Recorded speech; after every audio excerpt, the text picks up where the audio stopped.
توصیف صاحب نے کسی کام کے لیے پکار لیا تو وہ بادلے نخواستہ ان کی طرف چل دیں۔ زباریہ دلہن کے روپ میں آج چاند کی طرح دمک رہی تھی۔ فارینہ کے بلانے پر وہ اسٹیج پر اس کے پاس آ کر بیٹھی تو کتنی ہی دیر اسے دیکھتی رہی۔ من چاہی شریک حیات کو پا لینے کا سرور اور اس کی آنکھوں میں دھنک دھنک رنگ بن کر چمک رہا تھا۔ میں ٹھیک لگ رہی ہوں نا؟ میک اپ سیٹ ہے؟ وہ سخت کانشیس ہو رہی تھی۔ نپتل مسکرا دی۔ بہت اچھی لگ رہی ہو، بالکل چاند کی طرح۔ اس کے حنائی ہاتھ اپنے ہاتھوں میں لیتے اس نے بہت جذب کے ساتھ کہا تو زباریہ تفاخر سے ہنس پڑی۔ جبھی تو عمران کی نظریں مجھ پر سے ہٹ نہیں رہیں۔ وہ اپنی ازلی پہ باقی سے ہنس کر کہہ رہی تھی۔ نپتل نے بے اختیار اسٹیج کے نزدیک کھڑے عمران کو دیکھا جو اپنے دوستوں سے باتیں کرتے ہوئے بھی بار بار زباریہ کو ہی دیکھے جا رہا تھا۔ بلا لو اس بیچارے کو بھی، دیکھو تو کس قدر انیزی فیل کر رہا ہے تمہارے بغیر۔ میں بھی ساڑی سنبھالے اس کے پاس آ بیٹھی تھی۔ ایک دو اور شادی شدہ کزنز آ گئیں تو ان کے بے باکانہ مذاق سن کر اس نے وہاں سے اٹھنے کی عافیت جانی۔ سامنے ہی تانیہ کاسنی ساڑی میں ملبوس منہ پھلائے کھڑی تھی۔ اسے آتا دیکھا تو منہ پھیر لیا۔ پلیز تانو ایسے مت کیا کرو۔ وہ اس کے پاس چلی آئی تو تم بھی ویسے مت کیا کرو۔ منہ بگاڑ کر تانیہ نے غصے کا اظہار کیا۔ وہ بے ساختہ مسکرا کر اس کے گلے لگ گئی۔ دیکھو یہ ساری جیولری تو میں نے پہنی ہے، تمہارے کہنے پر پف بھی کیا ہے، لائٹ سی لپسٹک بھی لگا لی، کیا اتنا سب کافی نہیں؟ الگ ہوتے ہوئے معصومیت سے آنکھیں پٹپٹائیں تو تانیہ مسکراہٹ دبا کر دوسری طرف دیکھنے لگی۔ اگلے ہی لمحے اس نے نپتل کو جھنجھوڑ دیا۔ وہ دیکھو سر اعراف آئے ہیں۔ اشارے سے بتایا تو بے اختیار اس کی نظر اس طرف گئی۔ ڈیپ براؤن کوٹ سوٹ میں ملبوس اعراف اپنی متاثر کن شخصیت کے باعث بہت منفرد لگ رہا تھا۔ ساتھ ہی دادی جان بھی تھیں۔ اس کے قدم بلا ارادہ بڑھے تھے۔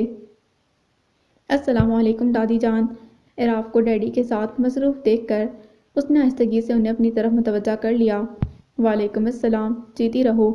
سر پر شفقت سے ہاتھ پھیرتے انہوں نے بڑے پیار سے اسے دیکھا تھا۔ آپ آئیں گی، مجھے امید نہیں تھی۔ وہ بڑی لگاوٹ سے گویا تھی۔ لو بتاؤ، کوئی اتنی محبت سے بلائے تو کون نہیں آئے گا؟ اس طرف بھی اپنائیت تھی۔ ہاں مگر بعض لوگ محبت بھرے ہاتھ جھٹک بھی دیتے ہیں۔ تانیہ اس دوران ان کے پاس آ کھڑی ہوئی تھی۔ قدرے بلند آواز میں بولی تو وہ اسے گھور کر رہ گئی۔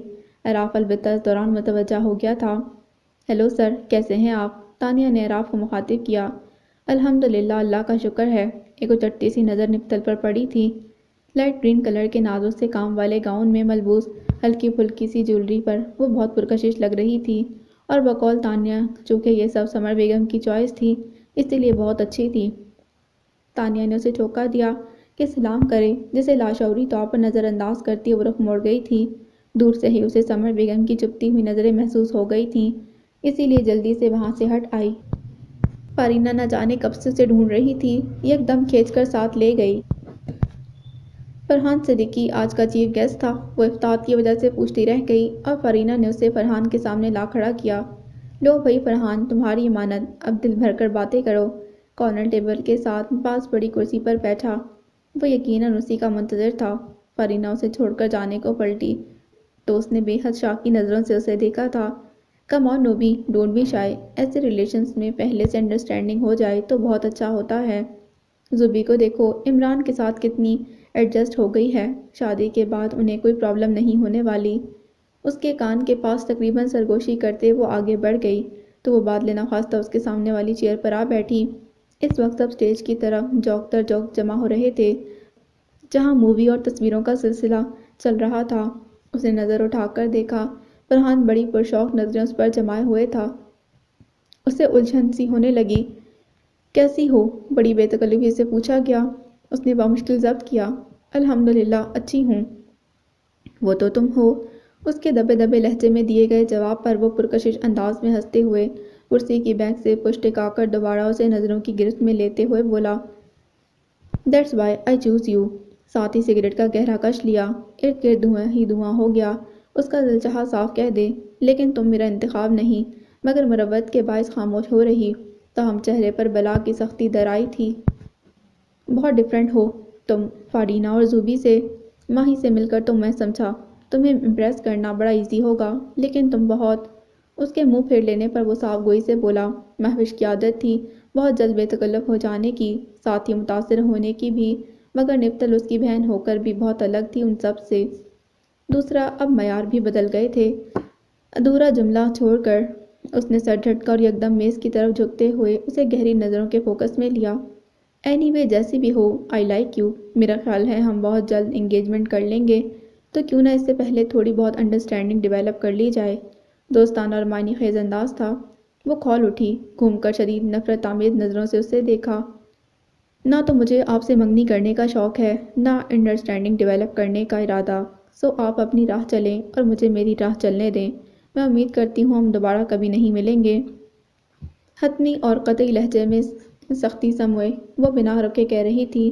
فرحان صدیقی اس غیر متوقع صورتحال کے لیے ہرگز تیار نہ تھا۔ پہلے حیرت اور پھر شدت غضب سے اس کا چہرہ سرخ ہو اٹھا تھا۔ یو آر انسلٹنگ می نپتل۔ تلملاتا ہوا وہ بھی اٹھ کھڑا ہوا تھا۔ یہ محض آپ کی سوچ ہے، ورنہ میں نے تو صرف آپ کو حقیقت سے باخبر کیا ہے۔ That's it. بامشکل اس نے اپنی آواز کو بلند ہونے سے روکا تھا، تاہم لہجے میں ایسی تپش اور ایسی حدت تھی کہ فرحان صدیقی کا پور پور سلگ اٹھا۔ دل کی بھڑاس نکال کر وہ رکی نہیں تھی، تیزی سے پلٹی، مگر عقب میں کھڑی سمر بیگم پر نظر پڑتے جیسے لمحے بھر کے لیے رگوں میں گردش کرتا لہو تھم گیا۔ بہت گہرے تاثرات تھے ان کے چہرے پر۔ وہ تو تشکر تھا کہ کوئی قریب نہ تھا، اس واقعے کی کسی کو خبر نہ ہو سکی تھی، مگر جنہیں ہوئی تھی وہی کافی تھا۔ ایک پل کو وہ شدر سے انہیں دیکھتی رہ گئی، مگر اگلے ہی لمحے وہ بے حد تیز قدموں سے چلتی وہاں سے اور فرحان کی چبھتی ہوئی نظروں سے دور بھاگ آئی تھی۔ مگر بھاگ کر کہاں جاتی؟ تانیہ نے زبردستی اسے اعراف کی دادی کے پاس بٹھا دیا تھا، جن سے ادھر ادھر کی باتیں انتہائی غیر دماغی سے کرتی وہ سخت اپسیٹ تھی۔ فطری طور پر وہ جذباتی تھی، جس کا اظہار آج کئی دن بعد سے ہی اس سے ہو گیا تھا۔ کہنے کو تو وہ بہت کچھ کہہ آئی تھی، مگر اب ممی کے غصے کا سوچ کر ہی جان ہوا ہو رہی تھی۔ نکاح کی رسم ہونے لگی تو اس کا بلاوا بھی آ گیا۔ ممی کی نظروں سے بچتی بجاتی وہ ڈیڈی کے پاس آ کھڑی ہوئی۔ مگر بکرے کی ماں کب تک خیر مناتی؟ سمر بیگم کے اشارے پر فرحان بھی وہیں چلا آیا، جس کے چہرے پر غصے اور ضبط کا اظہار ہو رہا تھا۔ نہ جانے انہوں نے کیسے اسے نپتل کے رویے پر معذرت کی تھی کہ وہ اکھڑ کر ہی صحیح وہاں آ گیا تھا۔ لمحے بھر پہلے والا اس کا خوف یکدم ہوا میں تحلیل ہو گیا۔ ممی نے کیا اسے مذاق سمجھ رکھا تھا؟ اتنی صاف گوئی کے بعد بھی وہ فرحان کو اس کے سر پر سوار کر رہی تھیں۔ بنا کر وہ وہاں سے ہٹ آئی، بال روم کا سب سے خاموش گوشہ چن کر وہاں بیٹھتے ہوئے اس کا پارا ساتویں آسمان کو چھو رہا تھا۔ دور کھڑے اعراف پر اچانک ہی نظر پڑی تھی، اس پر جو سادگی سے سر پر آنچڑ ڈالے اتنی بڑی گیدرنگ میں کتنی مختلف لگ رہی تھی۔ ابھی 1.5 پونے 2 سال پہلے ہی تو وہ اس سے پہلی بار ملا تھا، اور کتنا برا تاثر پڑا تھا اس پر نپتل کا، لیکن آج وہ سر تا پیر حیرت انگیز انقلاب سے دوچار تھی۔ نظر تو فوراً ہٹا لی، مگر دھیان کی گلیوں میں کافی دیر وہ چہل قدمی کرتی رہی، حتیٰ کہ سمر بیگم تیزی سے اس کے سامنے سے گزری تو وہ چونکا۔ کچھ اچنبھے سے انہیں دیکھا، جو نکاح کی اہم رسم چھوڑ کر نہ جانے کہاں جا رہی تھیں۔ وہ ان کی طرف سے توجہ ہٹا کر مجمع کی جانب دیکھنے لگا کہ اچانک توصیف صاحب نے اشارے سے سمر بیگم کو بلانے کا کام اسے سونپ دیا۔ دور سے آوازیں لگانا ٹھیک نہیں لگا۔ تبھی وہ سمر بیگم کی طرف قدم بڑھا گیا تھا، جن کی پشت اس کی طرف تھی۔ وہ بڑی تیزی سے برائڈل روم کی طرف جا رہی تھیں۔ اس کے برائڈل روم کے دروازے کے نزدیک پہنچنے کی دیر تھی کہ سمر بیگم کا غصے سے لبریز پرجلال لہجہ، جو ماحول کی کشیدگی کو ظاہر کر رہا تھا، اس کی سماعتوں کا حصہ بنا۔ درمیان میں نپتل کی دفاعی اور رسانیت سے بھرپور آواز بھی ابھر رہی تھی۔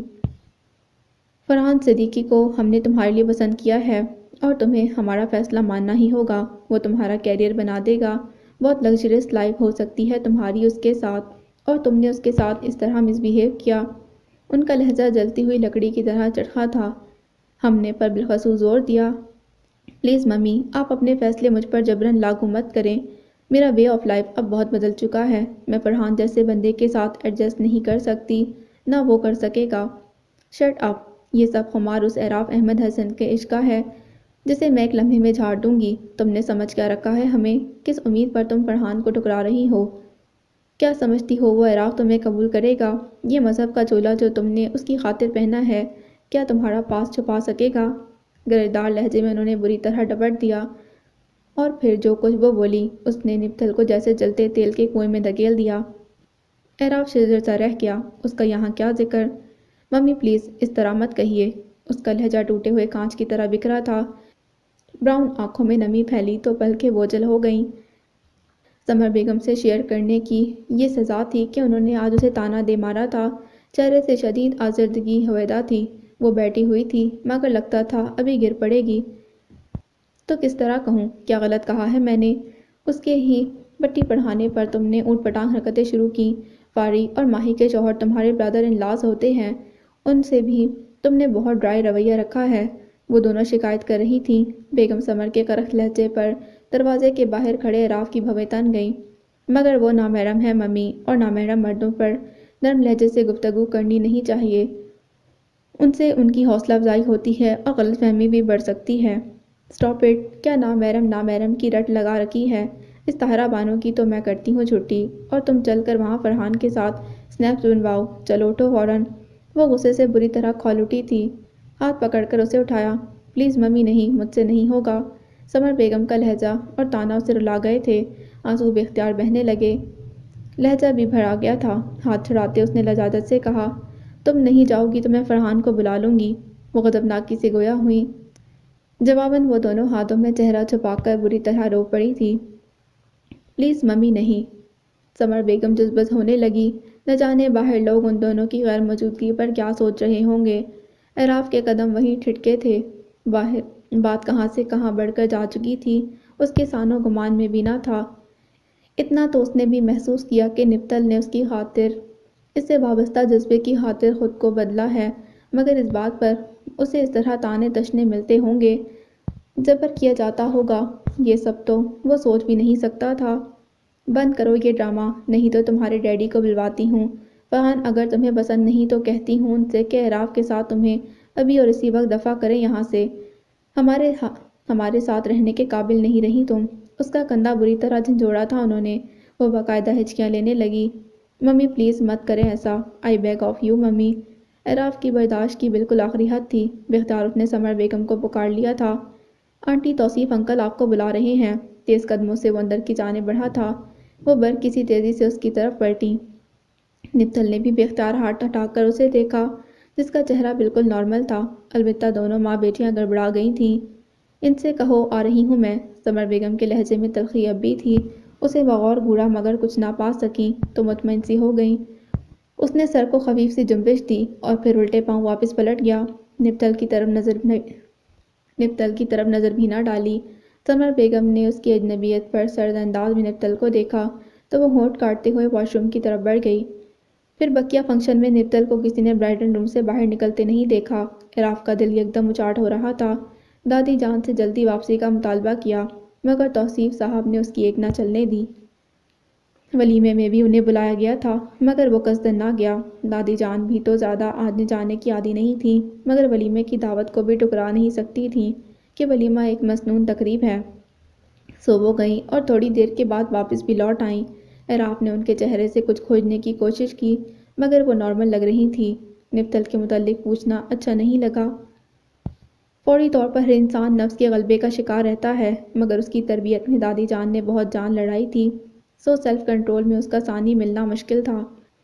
تاہم جس ترغیب دیتے معاشرے میں ہم رہتے ہیں، جہاں ہر مقام پر دعوت نظارہ دیتے ہوئے توبہ شکن حسن کے جلوے بکھرے پڑے ہوں، بالخصوص بے تکلف اور بے باک حسن کی فراخ دلانہ پیشکش بھی موجود ہو، تو زاہد سے زاہد انسان کے لیے آزمائش سے گزرنا دشوار ہو جاتا ہے۔ مگر یہاں معاملہ نہ حسن کا تھا نہ جذبے کا، کہ ان چیزوں نے تو پہلے بھی اسے اسیر نہیں کیا تھا، تاہم اخلاص اور بے طلبی کے جوہر نے اسے سوچنے پر مجبور ضرور کر دیا تھا، کیونکہ ہر جذبے کے جواب میں مقابل رد عمل کا خواہش مند ضرور ہوتا ہے، مگر نپتل کیانی اس کی فطری سوچ اور توقع کے برخلاف بالکل لاتعلق سی نظر آتی تھی۔ ایسے میں جس طرح سمر بیگم اسے زود و کوب کر رہی تھیں، ناحق اس کا نام اعراف کے نام کے ساتھ نتھی کر رہی تھیں، لاشعوری طور پر اسے اس رویے نے ڈسٹرب کر دیا تھا، اور یہ سوچ اس پر یکدم ہی حاوی ہو جاتی تھی۔ نپتل کی سسکیاں ابھی تک سماعتوں میں تازہ تھیں۔ اس وقت بھی لان میں بیٹھا وہ اخبار پڑھ رہا تھا، مگر ذہن کہیں اور تھا۔ بشریٰ اور جویریہ وغیرہ ہر ہفتے کی طرح آج بھی آئی ہوئی تھیں۔ چاروں بہنیں جمعے والے دن یہاں جمع ہوتی تھیں۔ بھائی جان چائے؟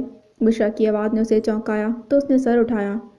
جزاک اللہ، میں چائے کا ہی انتظار کر رہا تھا، ممنونیت سے کہتے اس نے کپ تھام لیا۔ دیکھ لیجئے، مجھے آپ کے دل کی خبر کس آسانی سے ہو گئی۔ یہی نہیں، میں تو یہ بھی بتا سکتی ہوں کہ آپ کا دھیان اس وقت اخبار میں بالکل نہیں ہے، آپ مستقل کچھ اور سوچ رہے ہیں۔ چاروں بہنوں میں سب سے بڑی بشریٰ خاصی ہنسمکھ اور مزاج شناس تھی۔ کچھ یہ بھی تھا کہ عراف سے قریب بھی زیادہ تھی، اسی لیے ہر بات بے تکلفی سے کہہ دیتی تھی۔ اسے بھی مسکرا کر بولی تو وہ مبہم سا اٹھ کھڑا ہوا۔ کچھ تھکن محسوس کر رہا ہوں، تھوڑی دیر آرام کروں گا۔ شیور۔ بھائی کو گہری نظروں سے دیکھتی وہ دادی جان کے کمرے کی طرف چلی آئی۔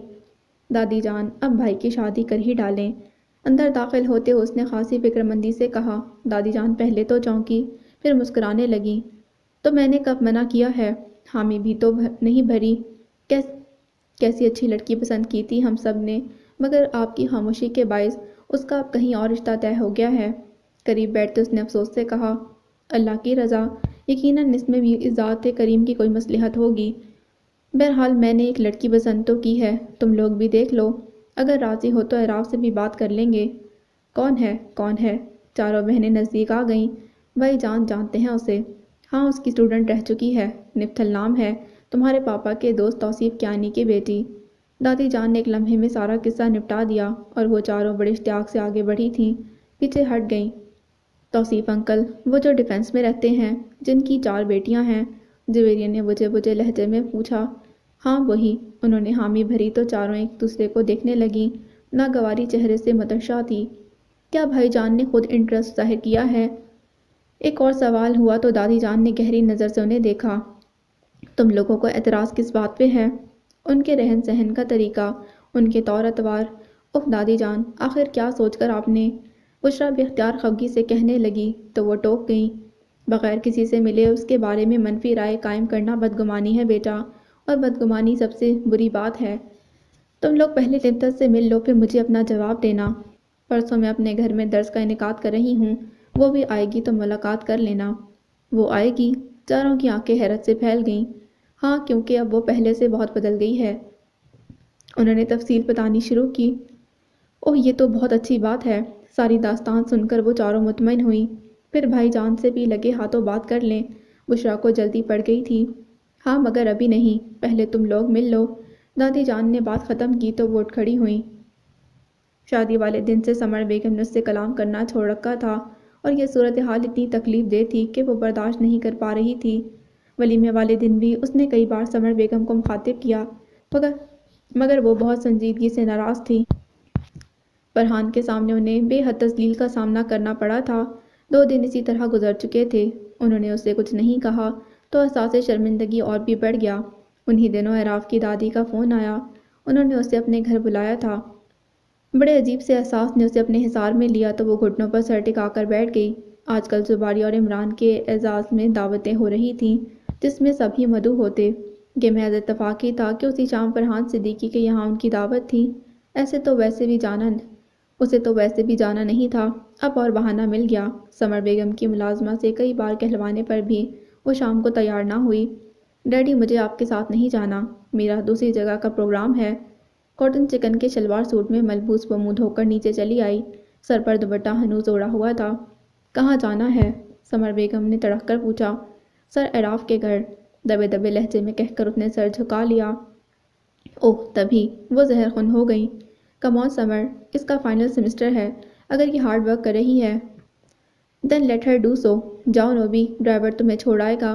فرحان صدیقی والا معاملہ چونکہ اب تک توصیف صاحب کے گوش گزار نہیں ہوا تھا، اس لیے انہوں نے بڑے اطمینان سے سمر بیگم کو سمجھا کر اسے اجازت دے دی۔ مگر کیوں جا رہی ہے یہ بھی پوچھا ہے آپ نے؟ شوہر کے مطمئن انداز پر وہ جھلا گئیں۔ What do you mean? Farhan کا فیس ٹو فیس صاف انکار کر چکی ہیں آپ کی ڈیئر ڈاٹر، اسی لیے آج ہمارے ساتھ نہ جانے کا بہانہ بنایا جا رہا ہے۔ سمر بیگم نے بالآخر اس کا کچا چٹا کھول کر رکھ دیا۔ نپتل کا دل جیسے اچھل کر حلق میں آ گیا تھا، اور توصیف صاحب کا چہرہ پر جلال۔ یہ میں کیا سن رہا ہوں نپتل، جواب دو۔ گونجدار آواز نے اسے لرزا دیا۔ جی ڈیڈی، ممی ٹھیک کہہ رہی ہیں آپ سے، بمشکل وہ کہہ سکی تھی۔ شٹ اپ، تم میرے فیصلے کے خلاف جانے کی جرأت کیسے کر رہی ہو؟ ان کا غضبناک ہونا غیر متوقع نہیں تھا، اور اتنے دنوں سے اس نے اپنے آپ کو اس موقع کے لیے تیار کرنا شروع کر رکھا تھا، لیکن پھر بھی وہ لرز رہی تھی۔ پلیز ڈیڈی، آپ خود سوچئے کہ اب میری ترجیحات بدل چکی ہیں۔ کیا آپ لوگوں کو مجھ میں کوئی تبدیلی نظر نہیں آتی؟ اور اگر آتی ہے تو کیا آپ سمجھتے ہیں کہ میں فرحان صدیقی کے ساتھ اور وہ میرے ساتھ خوش رہ سکے گا۔ دھیرے دھیرے اس نے ہمت پکڑ ہی لی اور کہنے لگی، ہم ایسا سمجھتے ہیں جبھی تمہارے لیے یہ فیصلہ کیا ہے۔ سمر بیگم نخوت سے بولی تو وہ افسردگی سے انہیں دیکھنے لگی، اور اسی لیے تمہاری مرضی پوچھی تھی۔ آپ نے مجھ سے میری مرضی پوچھی اور میں نے انکار کر دیا، تبھی آپ اگر بائی فورس اپنا حکم منوانا چاہیں گے تو میں کیا کہہ سکتی ہوں؟ جملہ مکمل ہونے کے ساتھ ہی اس نے کمرہ چھوڑ دیا۔ دل اس وقت اتنا وحشت زدہ ہو رہا تھا کہ نہ چاہتے ہوئے بھی وہ اعراف کے ایڈریس پر گاڑی دوڑانے لگی۔ شعور اسے اعراف سے دور جانے کا مشورہ دے رہا تھا، مگر لاشعور بڑی قوت اور خاموشی سے اسے انہی راستوں پر کھینچے لے جا رہا تھا۔ در حقیقت دادی جان کے وجود سے ملنے والی محبت کی ٹھنڈک بھری چاشنی بھی اسے اپنی جانب کھینچ رہی تھی۔ سو وہاں پہنچ کر وہ بالکل خالی ذہن ہو چکی تھی۔ اپنے ہی مسائل حاوی تھے کہ اسے اعراف کی بہنوں کی بھرپور نگاہوں نے بھی چونکا دیا۔ اعراف سے اندر آتے ہوئے سامنا بھی ہوا تو سر جھکا کر قریب سے گزر گئی۔ نہ جانے آج پہلی دفعہ اسے اعراف کے چہرے پر استحضائیہ مسکراہٹ کیوں تیرتی محسوس ہوئی۔ اور اللہ دلوں کے بھید جانتا ہے، طاہرہ بانو کی تلاوت اور ترجمے نے اس کے اندر جیسے سمندر موزن کر دیا۔ ہاں واقعی اللہ تعالیٰ تو جانتا ہے دلوں کا حال، تیرا بندہ علم نہیں رکھتا، پھر بھی کتنے ذوم سے دوسروں کے متعلق کیا سرائیاں کرتا ہے، اور بغیر کسی تصدیق کے اسے زبان سے نکالنے میں چکتا بھی نہیں، خواہ مقابل کا دل پارا پارا ہی کیوں نہ ہو جائے۔ کتنی عجیب بات ہے کہ ہم اسلام سے دور ہیں، اصل ضابطہ حیات پر کاربند ہونے کی طاقت رکھتے ہوئے بھی حقائق کو بلائی گمراہی کے راستے پر چلتے رہتے ہیں، مگر کوئی ہمیں کچھ نہیں کہتا۔ لیکن وہ جذبے بے جواز خود دل میں اگ جاتے ہیں جن کے معاملے میں انسان بے اختیار ہوتا ہے، اسے کوڑا بنا کر احساس کے جسم پر برسائے چلے جاتے ہیں۔ بھیگتے رخساروں کی پرواہ کیے بغیر وہ سر جھکائے بیٹھی تھی۔ کھانے کے وقت دادی جان نے اسے اعراف کی بہنوں سے ملوایا تھا، جن کی گہری نظروں نے اس کو اچھی طرح جانچا تھا، مگر اپنی سود و ضیاع کے حساب سے اس کو کچھ محسوس نہ کرنے دیا۔ دھماکہ کہیں آس پاس ہی ہوا تھا۔ توصیف صاحب نے بھی اسے فرحان صدیقی سے متعلق کوئی فیصلہ سنایا نہیں تھا کہ اعراف احمد حسن کا پروپوزل گھر میں بالخصوص اس کی ذات میں جیسے تہلکہ سا مچاتا چلا گیا۔ اسے ممی ڈیڈی سے نظر ملاتے جھجک محسوس ہو رہی تھی، جن کے چہروں پر ناپسندیدگی کا بورڈ فٹ تھا، تو دوسری طرف اعراف کے منفی رویے کے باوجود اٹھائے گئے اس قدم نے اسے شردر کر دیا تھا۔ 3 دن اتنی ٹینشن میں گزرے کہ وہ انسٹیٹیوٹ تک نہ جا سکی۔ اعراف کو فیس کرنے کی سکت تھی نہ ممی ڈیڈی کو، سو وہ کمرے میں بند گھٹنوں پر سر رکھے روتی چلی گئی کہ اب کیا ہوگا۔ ممی ڈیڈی میں سے کسی نے بھی فی الحال کوئی فیصلہ نہیں کیا تھا، اور چونکہ اس سے پوچھا بھی نہیں گیا تو اسے یقین ہونے لگا کہ وہ خود ہی کوئی حتمی فیصلہ کریں گے۔ مگر اس کے بہت سارے یقینوں کی طرح یہ یقین بھی باطل ثابت ہوا، اور چوتھے روز بیگم سمر خود اس کے پاس آئیں، آف موڈ اور تنے تنے تیوروں سمیت وہ مقابل تھیں۔ ڈیسیژن لے لو نوبی، ویسے تو مجھے معلوم ہے کہ تم اعراف کے لیے ہاں کہو گی، آفٹر آل تم نے اس کے لیے بہت سیکریفائس کیا ہے، اپنا لائف سٹائل اور ہر فیوریٹ چیز تک چھوڑ دی ہے۔ ایسے میں اس کی دادی کا ہمارے یہاں آنا تمہارے پلان اور تمہارے پروگرام کا ہی حصہ ہے۔ کھردرے لہجے میں وہ بے لچک انداز اپنائے ہوئے تھی۔ وہ متوحش اور ششدر سی انہیں تکنے لگی۔ پلان، پروگرام، یا اللہ یہ سب میں نے کب سوچا تھا؟ پھر بھی توصیف کے بہت انسسٹ کرنے پر آ گئی ہوں کہ ہمیں تمہارا جواب چاہیے۔ ایسا تیق صفت انداز پہلے تو کبھی نہ تھا ان کا۔ اس کی آنکھوں کی سطح بھیگنے لگی، وہ یکٹک انہیں دیکھے جا رہی تھی۔ شاکی نظروں سے بیگم سمر کو جذبست کر دیا تو نزاکت سے ساڑی کا پلو سنبھالتی اٹھ کھڑی ہوئیں اور بولی، کل تک سوچ لو، میں تمہیں ٹائم دیتی ہوں۔ بات مکمل کر کے وہ جانے ہی لگی تھی کہ وہ جیسے کسی خواب سے جاگی اور بے اختیار ان کا ہاتھ پکڑ لیا۔ اعراف احمد حسن کے علاوہ کوئی بھی ہو مجھے منظور ہے۔ سمر بیگم کے مڑنے پر اس نے بالکل سپاٹ لہجے میں فیصلہ سنا دیا تھا۔ آواز جیسے کسی کنویں سے نکلی تھی۔ سمر بیگم ماں تھیں، اس کے سفید پڑتے چہرے کو دیکھ کر بے اختیار پسیج گئیں۔ ابھی سوچ لو نوبی، فیصلہ ہو گیا ہے ممی، میری پلاننگز اور پروگرامز کیا تھے ان کا پروف دینا ہے مجھے۔ ناؤ پلیز ایکسکیوز می، مجھے نماز پڑھنی ہے، کہیں وقت نہ نکل جائے۔ وقت تو نکل ہی گیا، تیزی سے بھیگتی پلکوں کو جھپکتی وہ سر جھکا کر پاس سے گزر گئی تھی۔ آر یو میڈ نوبی، یہ کیا فضول فیصلہ کیا تم نے، سر اعراف کے لیے انکار کر دیا؟ حیرت اور اپنائیت بھرے غصے سمیت تانیہ اس کے سر پر آ سوار ہوئی۔ اسٹوپڈ لڑکی، یہ وہی حضرت ہیں جن کے لیے تم نے اتنی محنت کی، اتنی ریاضت کی، خود کو سرتا پیر بدل ڈالا اور اب اور نہیں۔ کیا تم بھول رہی ہو کہ عراف احمد حسن ہی وہ منزل ہے جس تک پہنچنے کے لیے تم نے اتنا سٹرگل کیا تھا؟ تانیہ سمیت گھر میں کسی کو بھی یہ بات ہضم نہیں ہو رہی تھی، تاہم پوچھنے صرف وہی آئی تھی۔ پلیز تانو، تم تو میری دوست ہو، اگر تم بھی اس طرح سوچو گی تو میں کسی سے کیا شکایت کروں؟ اس کی شاکی نظریں بھیگی ہوئی تھیں۔ تانیہ لب بھیج گئی۔ تم سب لوگ یہ کیوں سوچتے ہو کہ میں نے سر اعراف کو متاثر کرنے کے لیے ایسا کیا؟ کیا اتنی دیر تک کوئی ڈرامہ کر سکتا ہے؟ کیا تم لوگ مجھے فراڈ سمجھتے ہو؟ اس کے لہجے میں بے حد دکھ ہلکورے لے رہا تھا۔ کتنا غلط سمجھ رہے تھے سب اسے۔ ایسا نہیں ہے نوبی، مگر پھر بھی تمہیں یہ پرپوزل ٹھکرانا نہیں چاہیے تھا۔ تانیہ پشیمان سی ہو گئی۔ جس طرح تم لوگ میرے بدل جانے کا ذمہ دار اعراف کو ٹھہراتے ہو، اسی طرح وہ بھی یہی سمجھتے ہیں۔ میں نے ساری زندگی کسی کو یقین دلانے میں نہیں گزار سکتی تانو۔ یوں بھی میرا دل کہتا ہے یہ پرپوزل ان کی دادی کی طرف سے آیا تھا۔ یقیناً سر کے دل میں میرے لیے کوئی جگہ نہیں۔ میں دودھ سے بھی نہال ہوں تو بھی انہیں میرا یقین نہیں آئے گا۔ محبت، اہمیت اور خلوص انسان کو نصیب سے ملتا ہے۔ It's a divine magic, some people have and some people don't. یہ خدائی کرشمہ ہے، کسی کو ملتا ہے کسی کو نہیں۔ اس کے لہجے میں حسرت اور یاسیست کا ہلکا سا رنگ در آیا تھا۔ اور میرا شمار ہیو ناٹس میں ہوتا ہے، مگر مجھے کوئی شکوہ نہیں۔ تیزی سے بھیگتی پلکوں کو اس نے جھپکا اور نمی جذب کرنی چاہی۔ تانیہ دل گرفتہ سی ہو کر اس کے پاس آ بیٹھی۔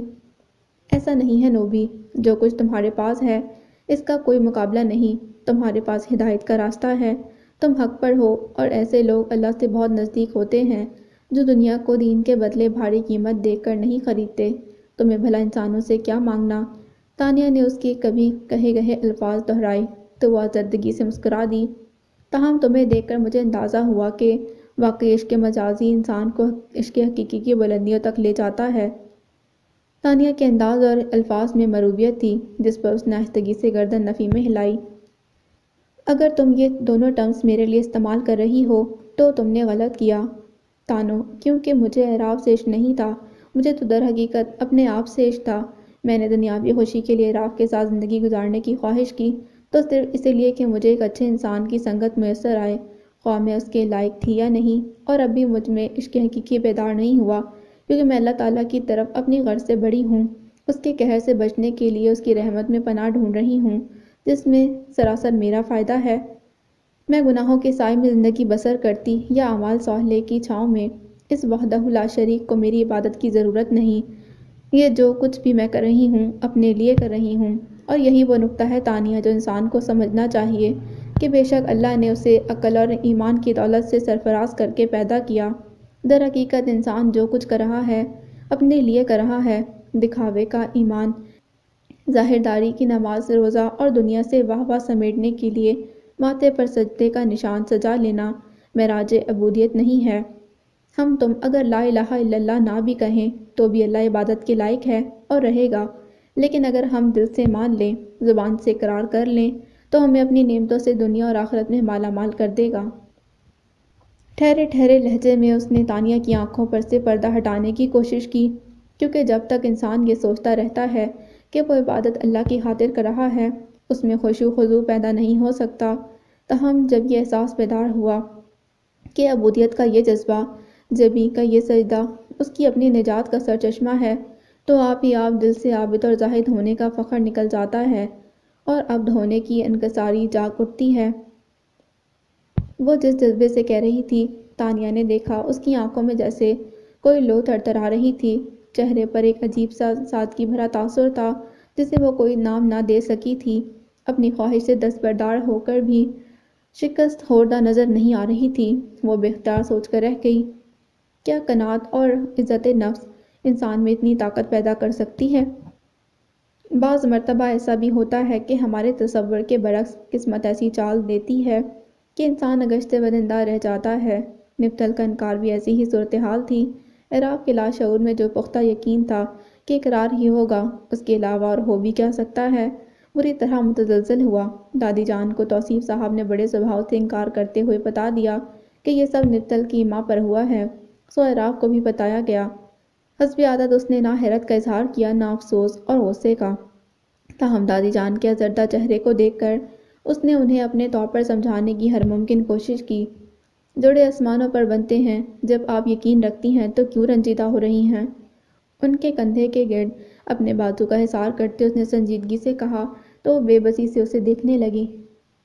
پتہ نہیں کیوں اعراف، مجھے ہمیشہ لگتا تھا کہ نپتل تمہارے دل سے بے حد عزت نہیں کرتی، بلکہ در پردہ کوئی اور جذبہ بھی کروٹ لے رہا ہے، اور شاید اسی کے طفیل اس نے ایک طویل راہ بھی چلی، مگر آج اس نے خود انکار کیا۔ مجھے یقین نہیں آتا۔ گہرے لہجے میں جہاں دیدگی سے کہہ کر وہ پھر آزردہ ہو گئی تھی۔ ہونے کا ایک اور نہ ہونے کے 10 بہانے ہوتے ہیں دادی جان۔ جب یہ طے ہے کہ ہوگا وہی جو ہماری تقدیروں میں لکھا جا چکا ہے، تو پھر اتنا سوچنا کس کام کا؟ آپ میری شادی کرنا چاہتی ہیں نا، تو پھر کوئی اور لڑکی؟ وہ متانت سے کہے جا رہا تھا کہ اچانک انہوں نے سر اونچا کر کے اسے بڑی گہری نظروں سے جانچا، تو لب آپ ہی آپ بچ گئے۔ کیا یہ صرف میری خواہش تھی؟ اعراف، بلا تمہید انہوں نے استفسار کر لیا۔ وہ کچھ چکرا سا گیا، نظریں فی الفور دوسری طرف گھمائیں۔ بولو، وہ مصر تھیں، اور یہ سچ تھا کہ وہ سب سے خود کو چھپا سکتا تھا، لاکھ پردوں میں لپیٹ سکتا تھا، مگر دادی جان سے نہیں کہ جنہوں نے انگلی پکڑ کر چلنا سکھایا، اب اس کے قدم کس راہ کے مسافر ہیں، ان سے بہتر بھلا کون جان سکتا تھا؟ سو گہری سانس بھر کر سر جھکا لیا۔ کہنے کے لیے کچھ بچا نہیں تھا۔ دادی جان نے بے اختیار اس کا کندھا اپنے شانے پر لگا لیا۔ میں جانتی تھی میرے بچے۔ پھر یوں ہوا کہ گھر میں سب نے ہی اسے فرحان والے پروپوزل کے لیے راضی کرنے کی کوشش کی۔ تینوں بہنوں نے بھی باری باری آ کر سمجھایا، مگر اس کا ایک ہی جواب تھا، میری طرف سے انکار ہے، لیکن پھر بھی ممی ڈیڈی زبردستی کرنا چاہتے ہیں تو میں اپنا معاملہ اللہ کو سونپتی ہوں، لہٰذا سب کو ہارنا پڑا۔ فائنل سیمسٹر میں صرف 3 ہفتے رہ گئے تھے۔ اس دن وہ مارکیٹنگ کی آخری کلاس لے کر نکلی تو اتفاقاً کمپیوٹر لیب سے باہر آتے اعراف سے سامنا ہوا۔ انکار کرنے کے بعد سے وہ بہت محتاط ہو گئی تھی، حتی المقدور بچتی تھی اس سے، مگر آج مٹ بھیڑ ہو گئی تھی۔ فوری طور پر اس کے چہرے کا رنگ متغیر ہوا، مگر اس سے پہلے ہی اعراف ایک طائرانہ نظر اس پر ڈالتے آگے بڑھ گیا تھا۔ دل کو یکدم بڑا جھٹکا لگا۔ اس شان استغنا کی تو وہ عادی تھی، مگر آج نہ جانے کیوں دل بھر آیا تھا۔ کتنے مطمئن اور خوش نظر آتے ہیں، انہیں بھلا فرق بھی کیا پڑتا ہوگا، بلکہ یہ تو خوش ہی ہوں گے کہ سارا الزام اپنے سر لے کر میں نے اسے کس آسانی سے چھوڑ دیا۔ میرے جذبوں کی کسی کی بھی تو انہیں پرواہ نہیں، اور تانوں کہتی ہے کہ میں نے غلط فیصلہ کیا۔ آنسو بے اختیار پلکوں کی دہلیز پار کر کے بہے جا رہے تھے۔ وہ آخری کلاس لے کر نکلی تھی، سو سیدھی پارکنگ لاٹ میں کھڑی کرولا میں آ بیٹھی۔ آنسو تھے کہ آج پھر رکنے کا نام نہ لے رہے تھے۔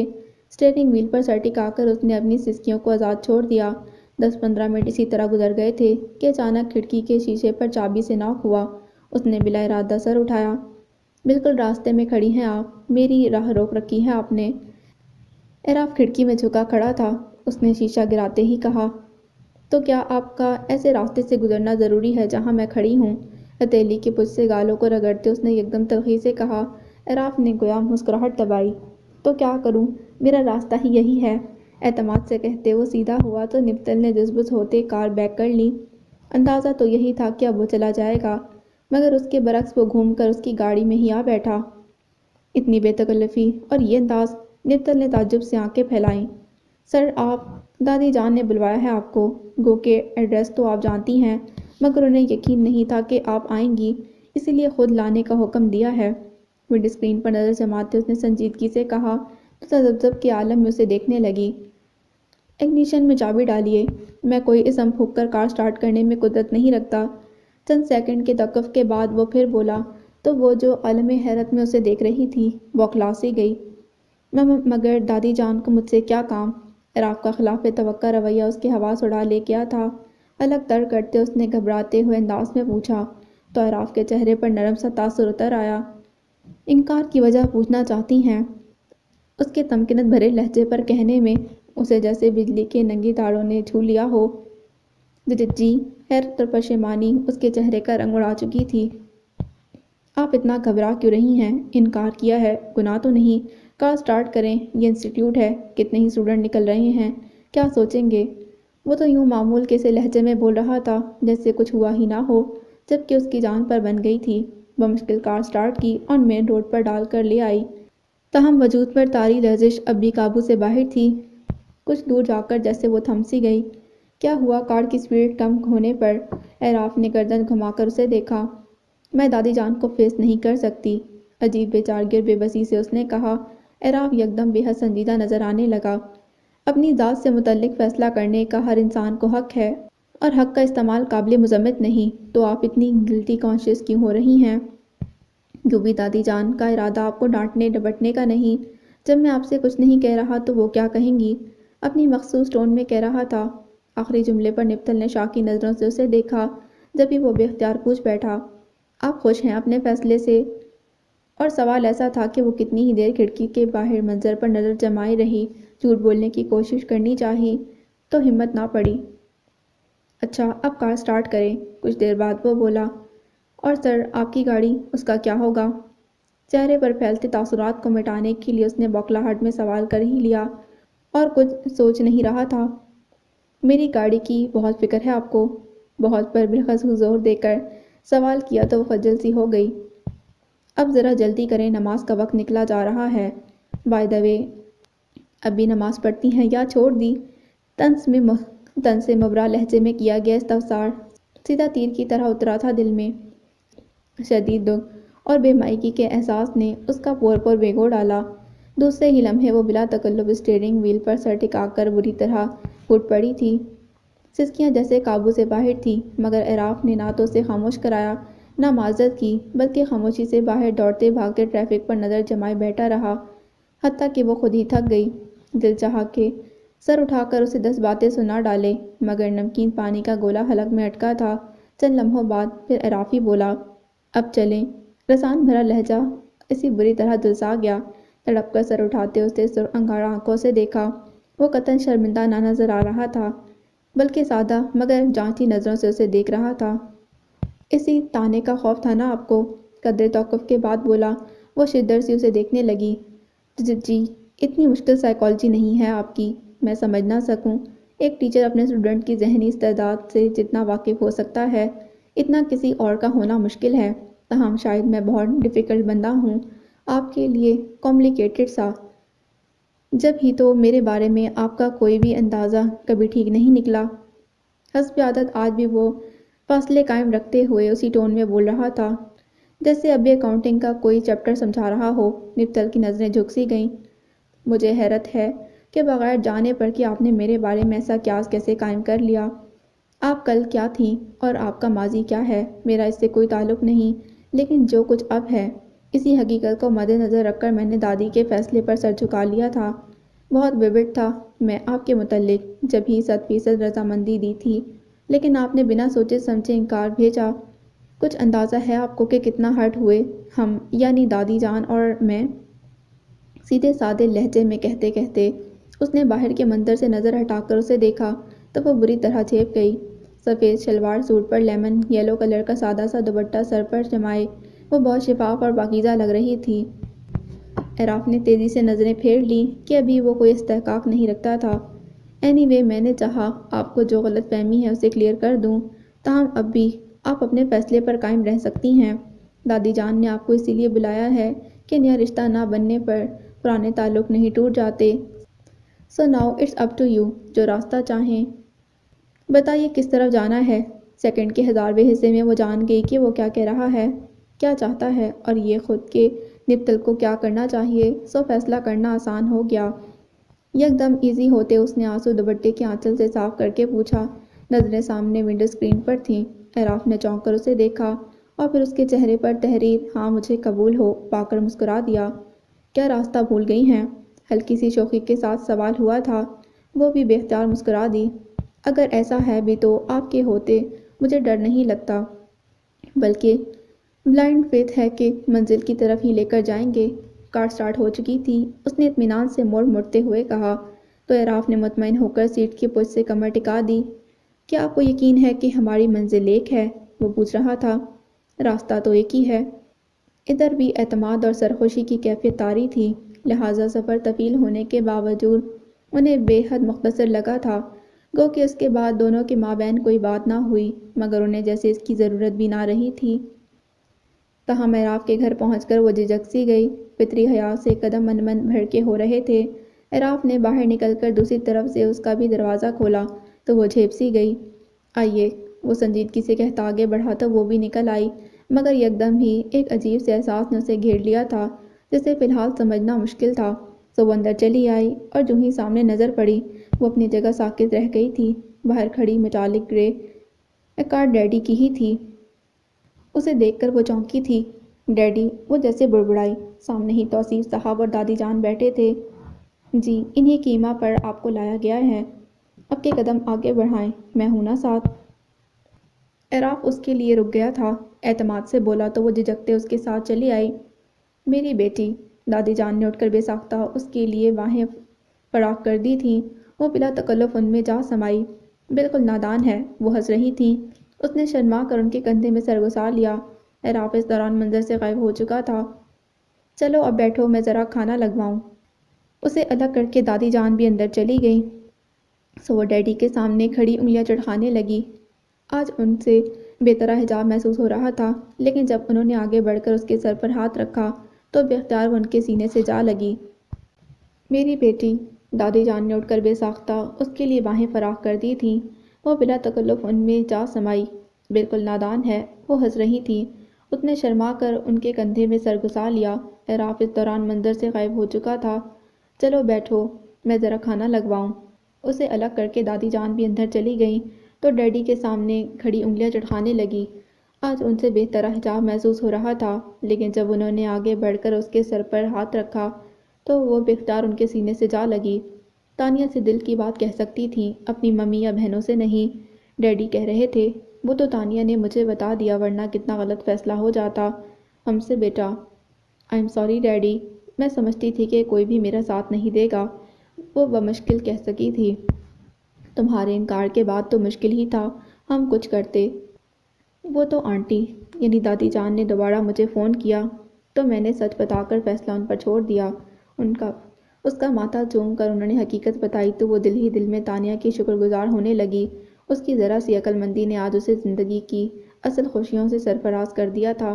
خاص کر ڈیڈی کا محبت بھرا لمس بھی ملا تھا جس کی اسے آرزو تھی۔ Thank you daddy. انکل کھانا لگ گیا ہے، پلیز آ جائیے۔ اعراف نے اس لمحے اندر داخل ہو کر انہیں پکارا تو وہ سر ہلا کر آگے بڑھ گئے، تاہم وہ شش و پنج میں رک گئی تھی۔ اعراف نے اسے تو دعوت نہیں دی تھی، سو جھجک سی گئی۔ جبھی وہ ایک دم مڑا تھا۔